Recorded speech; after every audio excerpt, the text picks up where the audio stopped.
call the core, so the Jina product that you probably all know the most.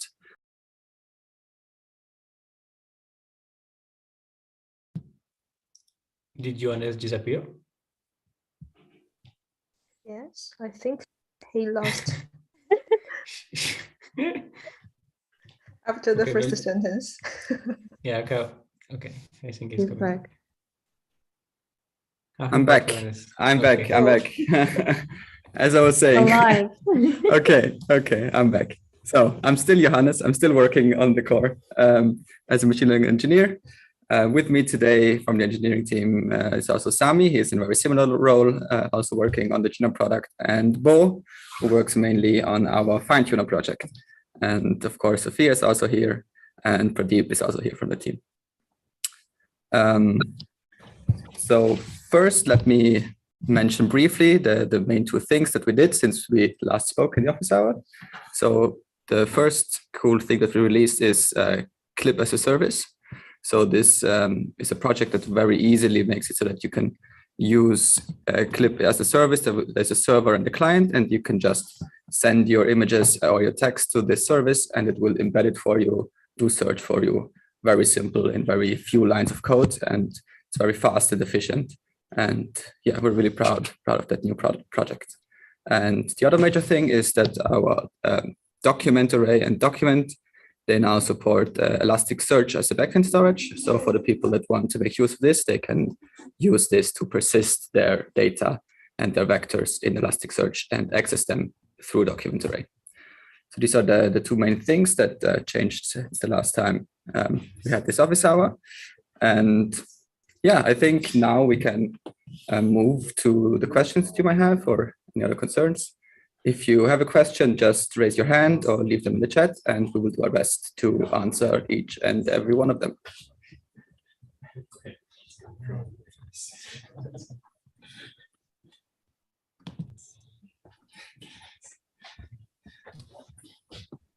So I think we have a question, Johannes, in the chat from Omar. Okay, he's asking about message overflow at the executor. Can you give a few more details what happens in your application? So there are too many requests coming in too quickly? Maybe Stephen, I see that you raised your hand. Yeah. Go ahead and ask your question. Did someone else? It's not you? Did Johannes? I think Johannes, I mean, I did raise my hand, but yeah. If you were you going to ask someone else a question in the chat, or did somebody? Yeah, I'm not entirely sure. I asked for clarification and they didn't respond yet. So in the meantime, I can maybe answer your question. Okay, all right, sure. So in the last couple of days, maybe the last few days, I've been kind of taking a look at Jina, and I was trying to build a new backend, like you just mentioned that Elastic is a new backend for Docker Array. I was trying to do one for Pinecone Vector DB. Mm-hmm. And so I saw, there's a place where it says, this is how you add a new document store, and there are some steps that you follow. So it took me a little bit. I squeezed my brain to be like, okay, how do I map to these different pieces? And I was able to accomplish something. I think, I was thinking about, well, what are the capabilities of Pinecone and what are the capabilities of Docker Array? So my question is there anywhere that I can read a little bit more about this? It's a very technical piece of this, but if this is the appropriate place to ask, but offset to ID, what is the kind of meaning of that? And in my mind, I'm like, I saw that the other different people are maybe they're sometimes pulling UUIDs or something like that. And I just wanted to hear a few words there, or even just a quick hey, Stephen, go read about it here, and then I'll be able to do it. But I got it working, and I just want to make sure that when I submit my pull request, that it's going to be kind of as frictionless as possible. I want to make sure that I have all those test cases there and all of those pieces. So, yeah. Okay. I don't believe that we have some nice in-depth documentation on that, unfortunately, because this is not something most users will interact with. Sure. And it's also, so yeah, you probably figured out that's just this mapping of the position to the ID of the object. I myself have not interacted much with this either. From the perspective of our Jina project, we just utilize this most of the times. I don't know, Sami, have you a deeper insight in this? Unfortunately, no one from the Docker Array team is here right now. That's totally fine. It's totally fine. Even what you just said is helpful. Like you're Okay. saying that offset to ID is the relative location of when you're looking at this. But do I think of a Docker array as like, it's basically like a data frame? Oh, Aladdin is here now. That's great. This is a great question for him. Yeah. So you just mentioned data frame, and actually we want to keep the same behavior where you can select inside the document array, you want to select documents by ID or by offset. So usually in storage backends, they allow natively accessing a document by ID. But in order to allow accessing documents by offset, we need this kind of mapping. So we store it in offset to ID, and therefore we allow both ways to access documents. Okay, and so what you're saying is like in pandas, I would be able to either use like loc or iloc, and Yes. that's the way to think about it. Yes, Exactly. Okay, that was very, very helpful. Okay, thank you very much. And actually, we're using almost the same mechanism as the pandas series. Okay, okay. So I'll do that, and it sounds like there's just those two functions that have to be created in that get set delete module of like the offset to it. But you know, that's too technical. This is great, and I've taken up enough. Okay. Thank you very much. I appreciate that. And we can maybe even circle back to this at the end. Yeah, no if we still problem. have time. No problem. Thank you very much. I'll put my hand down. You can for sure reach out on GitHub. Or, yeah. Okay.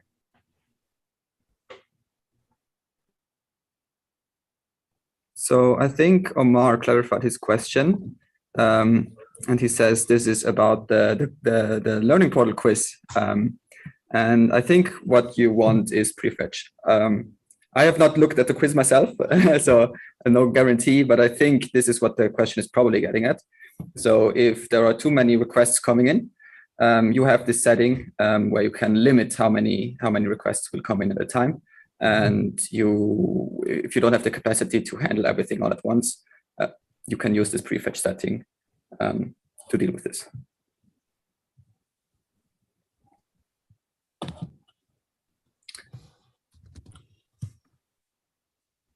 Well, if someone want to ask a question, I think I sent you questions. on our chat. Okay, my bad. I'm so sorry, Sophia. What is a valid signature for a function that use the request decorator? So functions that use a request, so they will be mapped to endpoints, and you need to take a document array because it will this is the main block that we will work on, and it needs to take the parameters. Parameters. It's a dictionary will contain some parameters, and then it need to take the keyword. So basically, allow any keywords arguments. So 3 things that you need to add in your signature function. Yep. If the question is answered, then Ilahe, I hope I pronounced it somewhat correctly. Yes, hello. Hi. I want to say thank you for your support. Our pleasure. And I have a question about open domain question answering online documents.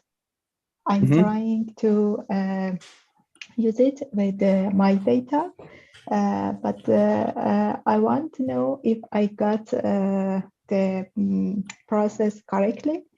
the document that I'm storing as document array will be extended with some generated question.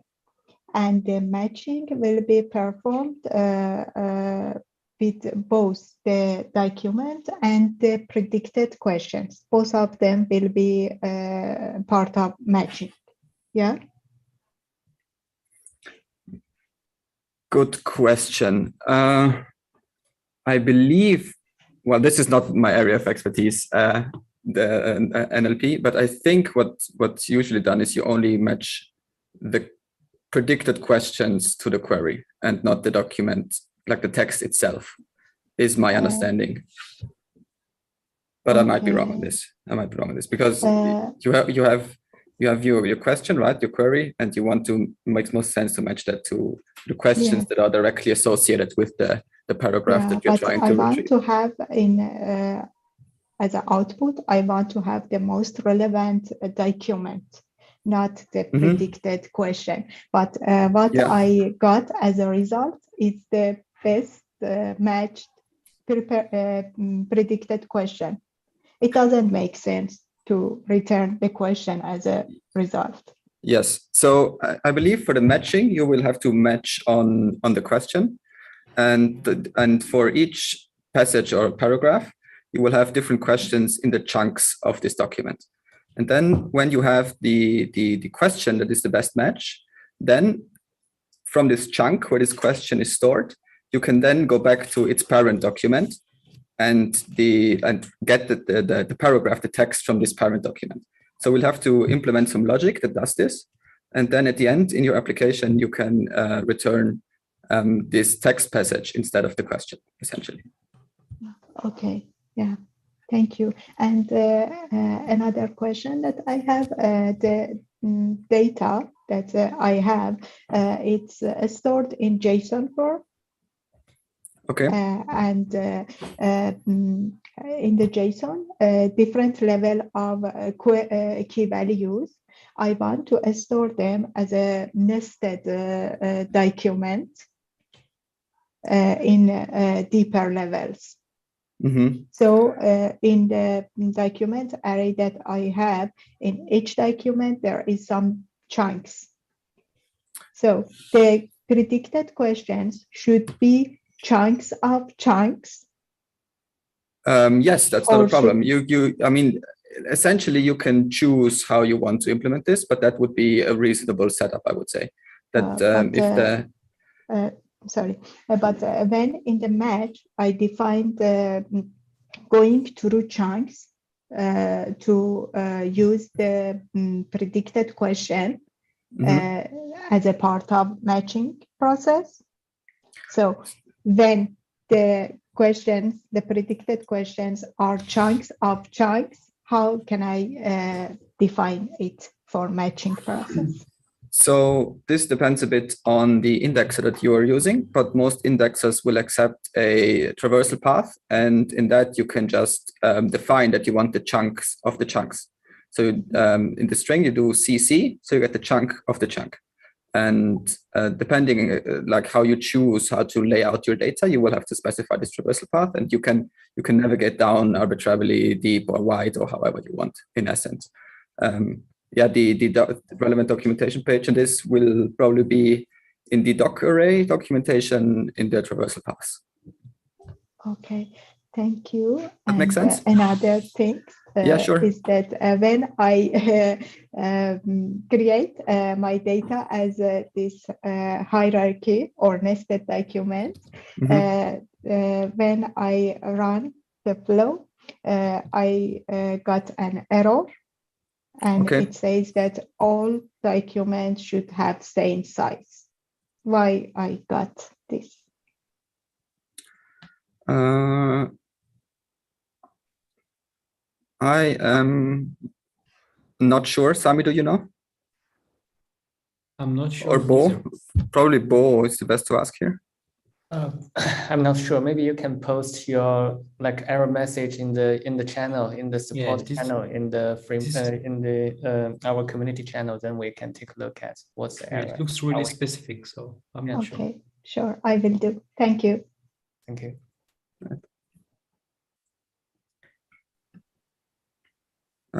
Omar, your hand's up. Do you have a question?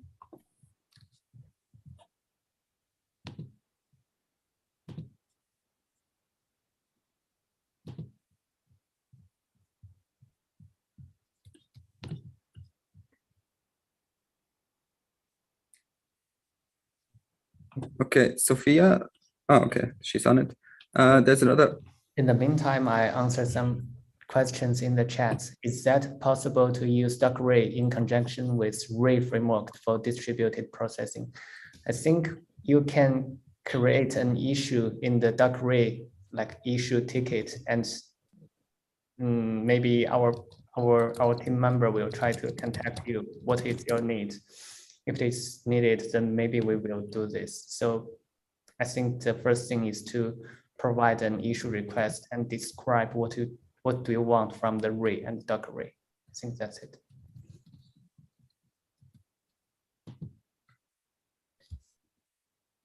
There's another question in the comments about flows and REST API. I believe this is getting at how to expose your flow using this. And what you want to do is you want to create an HTTP flow. So you want to specify protocol is HTTP. And then there is an entire documentation section that we have on this. And you can then personalize and modify this API however you want. And then you can query the flow from there. I think it's customize flow API, I think is the section in our documentation that you want to look at.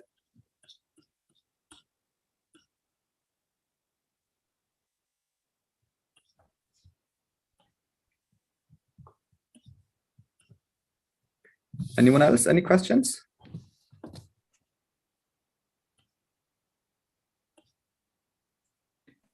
Yeah, I also got one in the chat. So it's related to the beginner bootcamp. I was just playing around with Docker Array, and I was wondering, can I use my custom metric to match the query text with the text? So it used Gcard score, I guess. And I was thinking, am I able to create my own metric, or is there any list of metrics that's kind of supported, like Euclidean distance and others? I'm just looking through the documentation and cannot find them. Bo, do you maybe want to take this? Yes, what kind of metric do you want? As far as I know, we don't support custom metric, but we do support a lot of metrics. It is defined, I think, in SciPy. Yeah. Ah, it's in SciPy. Okay. Then I can actually look at these. Yeah, I was just thinking about playing around, maybe not Gcard, but Minkowski metric or apparently Euclidean distance and any others. Metrics are all supported, I think. Yeah. All right. Thank you. But then I think if you want to write your custom metric, you still can do it, but then you can't use the match function. You need to doing the matching by yourself. But as Bo said, all of the normal metrics will handle them, so it should not be a problem. Yeah, that should be all right. I'm gonna just benchmark on different of them and then compare the results. Thanks, guys. Cool. I sent supported metric in the chat channel. You can take a look. Yeah. Oh yeah, I think it solves my problem. There are all possible metrics. Thank you, Bo. Imagine. And Artyom, you said there is no documentation page on this. If so, that's something we should note down and definitely add. I'm not sure. Maybe it exists, but at least from the bootcamp, it's not that easy to find. Okay. So I'm pretty sure that I can do this in like a GitHub. Well, in either case, it should also be easily findable, not just exist somewhere hidden away. So in either case, it's a good point of information for us. Thank you. Cool.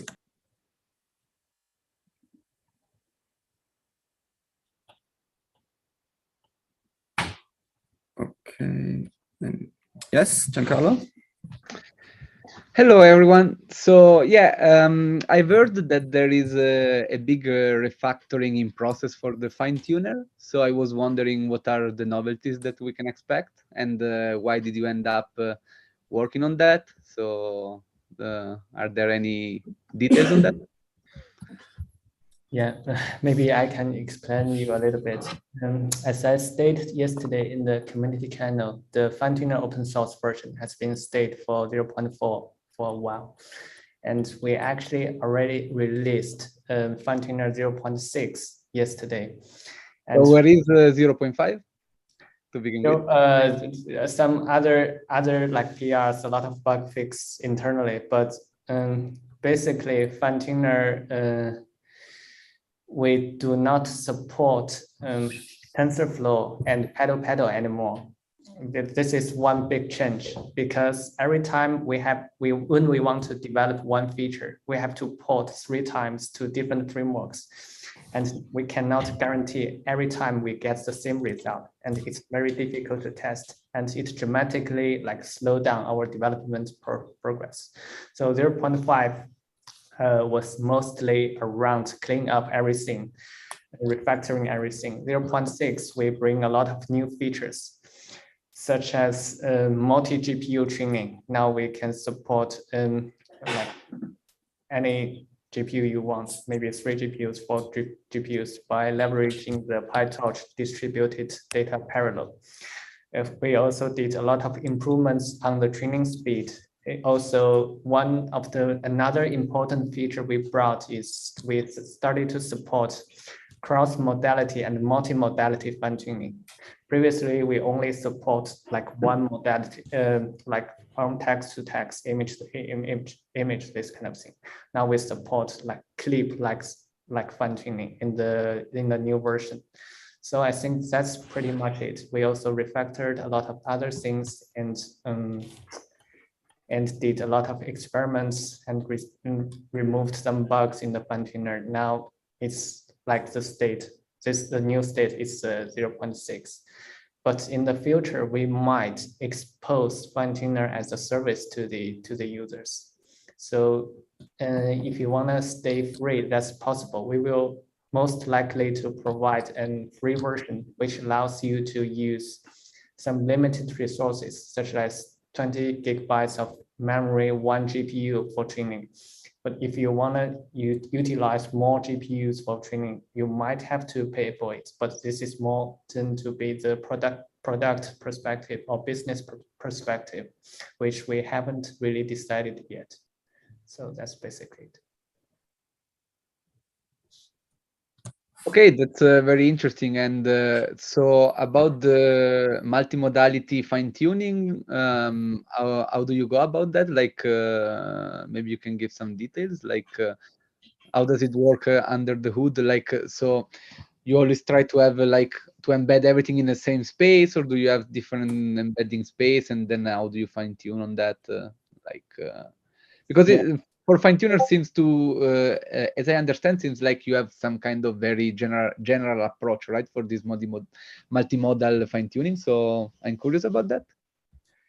Yeah, for example, for CLIP model, CLIP is actually a wrapper around 2 models, one for text and one for image.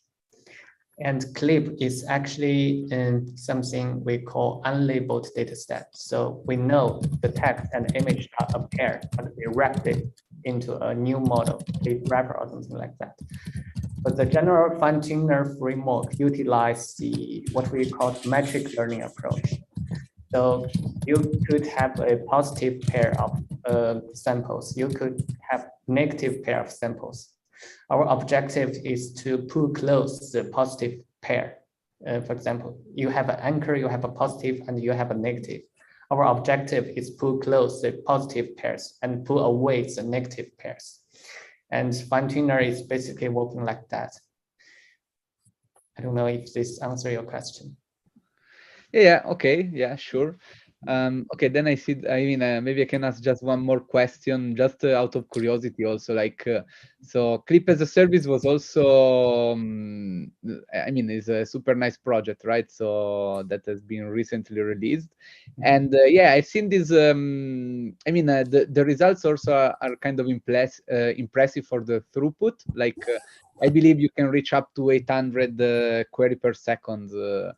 With this Clip as a Service. So I wonder, did you have to do some work on making the Clip model more efficient? So I'm thinking of some kind of quantization or I don't know, distillation, maybe this kind of things, or did you just work on really setting up a proper cloud infrastructure and run on GPUs and it runs that fast out of the box?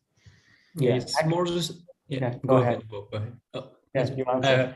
It's more the second one. Like we take like the Clip model, we put it on an X runtime so that it's fast, but we don't try to like doing some distillation to make it smaller and everything. That we didn't try to do it yet. Right now we're more focused on optimizing the networking part, the inference part, and everything. And we start working on like trying to compile maybe the Clip model to something more efficient, but still in progress. And which, as I said, most of the optimization is on the flow level to on the networking part. Okay, that's nice to know. It seems to be quite impressive already, the performance. So that's cool. Yeah, the main bottleneck is actually the GPU is like taking 99% of the time. Depending on your bandwidth with your internet, but mainly you got the bottleneck and the GPU on the forward pass of the Clip model. So you're saying that Jina is very efficient from that point of view? Yeah, that's what. Of course. Well, and we're not even doing anything fancy on that side either, right? It's basically just a normal deployed flow, more or less, right? Yes. As far as I understand, nothing crazy. Yeah. Yeah, so I think it's very cool that you can take just a model from the hub, which is a normal model, you make it run on GPU, and then with Jina on the cloud, and you get this performance already. I mean, it seems to be pretty simple to set up your own system, right? So that's cool. Yeah, nice. Thanks for the feedback. Thank you. Yeah. Simon, I think there's another question for you again about in the chat. From Omar. Should I read it? Yes. Use Jina D, which already implements a RESTful interface, implement an interface with fast API, Flask. Flow cannot be managed using REST APIs. Flow can only be created using gRPC APIs. Well, I guess this is a message error, right? This is not a question. So yeah, I think this is an error message, but it's just saying that you can't use Jina D with. Well, first of all, Jina D, maybe don't use it anymore. It's not really the recommended way of doing things these days. But yeah, I'm not sure I 100% understand. And regarding how can we create a flow using REST API? So the flow, we have the endpoint for the flow. We support 3 protocols. So you can either have a gRPC endpoint, HTTP endpoint, or WebSocket endpoint. By default, it's gRPC because this is this is what we use internally to talk between the microservices, and this is meant to be used in microservices setup. But of course, you can use the HTTP endpoint. It's as easy as saying protocol equal HTTP. I hope it's answering the question, Omar. Yeah. Hopefully that answered it somewhat. Darby, do you want to go next with your question? Oh, yes, thank you. Once again, I've stumbled across Jina a couple days ago, so I'm not yet fluent in all the documentation, but I've been scouring it like crazy. I have learned this morning that the workflow that I'm looking for is from a Jina to Docker to Weaviate solution. I have looked at the documentation for the API access because essentially I'll be creating it to a PHP API. However, I do have some questions regarding what I can and can't do with the models, the pre-trained models. I noticed that there are a couple of executors that have multimodal capabilities using video, audio, text, and all this other stuff. Is that because you have a multimodal model, or is that because you're using different models to achieve that one task? Is the first question. This, I guess, very much depends on the exact executor you're looking at. But I think most models that are multimodal, actually, if you peek under the hood, there will be two separate models also most of the time.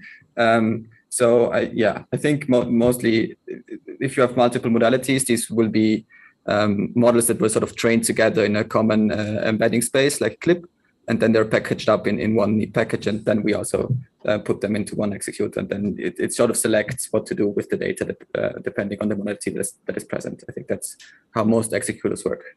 But in principle, any executor could do whatever it wants. Have one huge model, have 10 different models, and then do something smart with it. So it depends on the executor you're looking at. Okay, so you have the capabilities of using different models for whatever your executor does, your little small programs. That's awesome. Exactly. Yeah. Okay.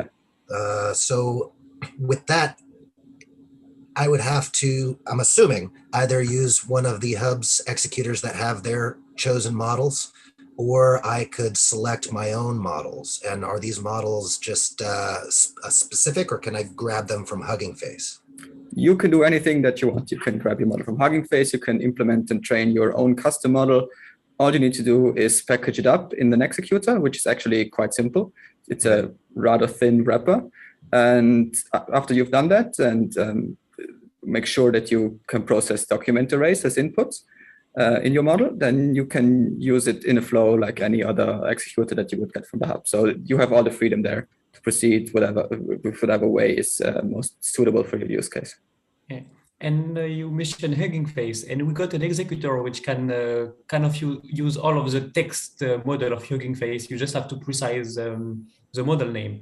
This is the torch transformer encoder. So you can take a look at this one if you want to leverage some model in the Hugging Face portal. Okay. That is awesome. Glad to hear. Can I make one request on the documentation? Absolutely. I know you have a HTTP endpoint for your API in Jina. However, there's not a whole lot of information around, just regular curl calls. So that I think would be language agnostic for information about how to make curl requests directly. Yeah, we are acutely aware of this. I think there's one curl example in documentation, but not much more.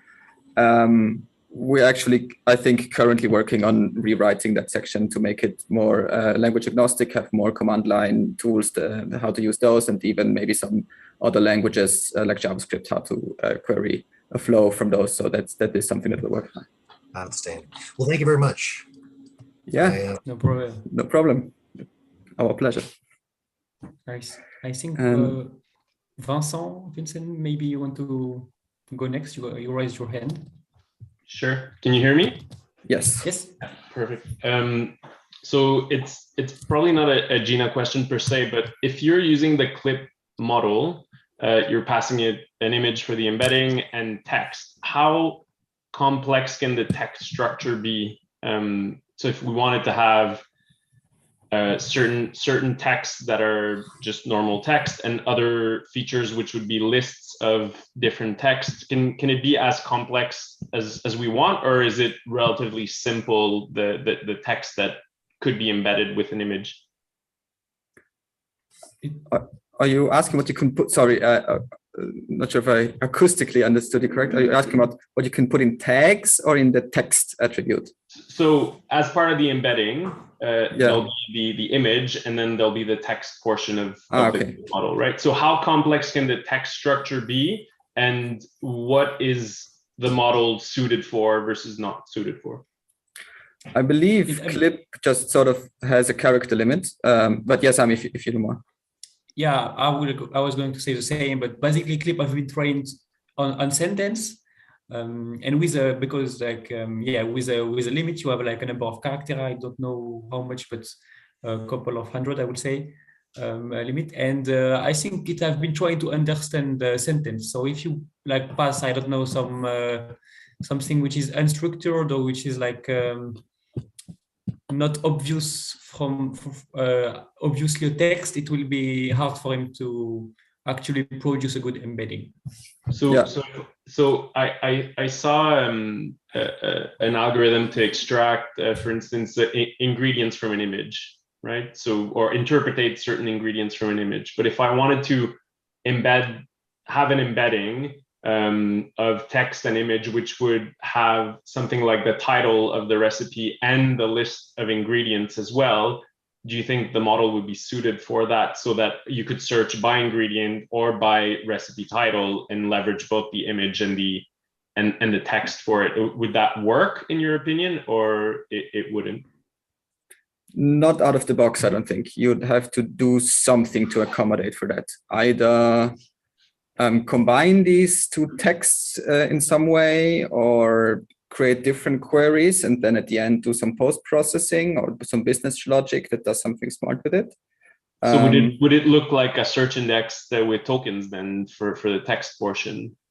Like it would be just a combined field with a title of a recipe and all of the ingredients appended to it, or would it be smarter than that? Well, it depends on what you do with it. So the Clip model itself, you can just, the only thing you can feed it is a sentence. If you have a complex structure there, then you will have to figure out how to handle it. Embed each chunk individually and then do something with it, or convert them first into one sentence somehow. Yeah. Okay, I see. So what you're saying is that you would have to do some embedding manipulation ahead of time, and then you could pass it to the model as an input for the text portion. Something along those lines. Yes. I just checked the implementation in the ClipPath service. It will look up the text field in a Jina document, then it will embed this text field. So you have to combine them into the document.text. Okay, so then in the document.text, I could combine the title and the list of ingredients next to it, and then that would be the content if you want. Yeah. So and then if I search for a specific ingredient, or I search for something that would be in the title, it will consider those equally. Ultimately, there's no weighting that would be supported. The model will make a decision. That's hard. Exactly. That's it. Okay, so it's one embedded field with concatenated values as a sentence. I mean, it depends on what you exactly want you to do. But there is you could do another way, is like to embed, for example, only the title and then each ingredient, like you embed it like if it was a different input for the model. Then you have an embedding for like several parts of your recipe, maybe the title and then for the ingredient. So you will have two embedding, and then you kind of decide what you want to do with this embedding. So you can perform too much, and then you will get, I don't know, maybe two results. And then you need to design something which is, say, maybe you will put more emphasis on like the matching with the title, because maybe it's more relevant for you. Or maybe it's in the ingredient. You will decide. So what you're suggesting is, if I had like a recipe that would have 6 ingredients and a title, you're suggesting to have 6 records of clip, text plus image, which would match with this. And then if the result that comes out with the scoring is both with ingredients and with title, you can weight title versus ingredients accordingly. Is that what you're suggesting? That's something you could do. You could also, I mean, there's multiple things you could do. You could also try to embed these separately as before, and then try to combine these embeddings in a weighted way. Like sometimes you can just average embeddings together, and surprisingly it does something useful too. Then you can do a weighting there, and then you would again have one embedding, but containing all of the information of all the ingredients, for example, and weigh that in a certain way that you can define. I mean, there's a bunch of stuff that I think, will have to play around with. Yeah. Okay. Well, that'll get me started. I'm almost there to get the right data set to process that. Cool. Thanks. Great.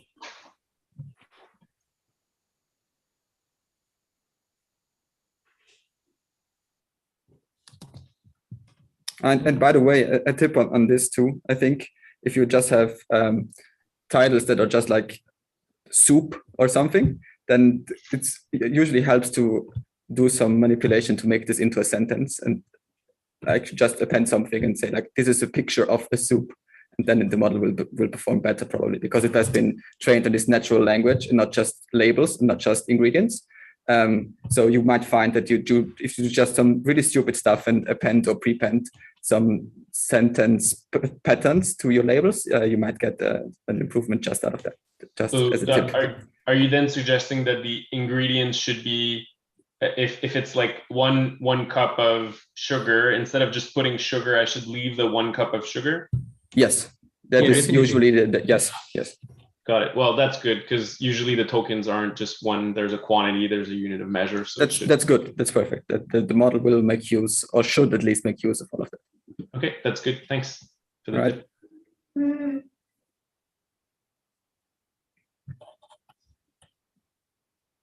Okay. So then, just maybe one last thing. So to your point, if there's a cuisine and there's a culture or things that are relevant, you would embed that into the title of the recipe to make it easier for them to classify and be able to match better with the result. Yeah, I mean, that's worth a try, I would say. The model should do something useful with it. It's hard to predict exactly how much it's going to do or what it's going to do, but yeah, worth a try. Okay, cool. Thanks. I think Rajiv had his hand up briefly. Did you have a question?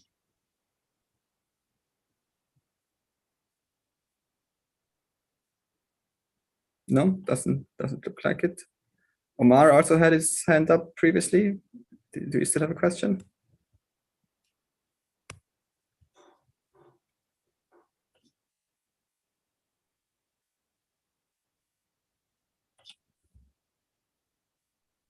Okay, looks like there are no questions left.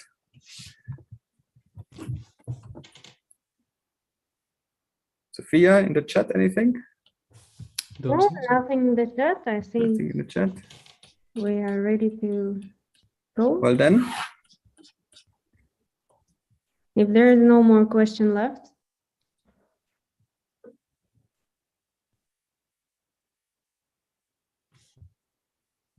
Let's wait maybe for another few seconds if someone comes up with something, and if not, we're going to call it a day. Yeah, just feedback. Maybe not a question. Or yeah, maybe definitely. A small question. Go ahead. Yeah. Like in general, I enjoy bootcamp. So now I'm going through, first of all, through the tutorial, like on the Collab. It actually consists only images, but also play around with text. So, and yeah, it's super nice. I mean, Docker in general, super nice lab.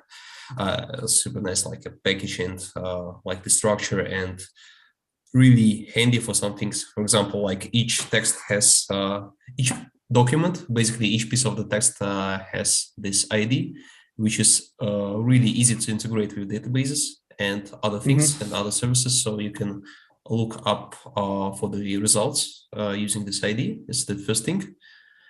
And yeah, so like continuing with intermediate and advanced stuff later on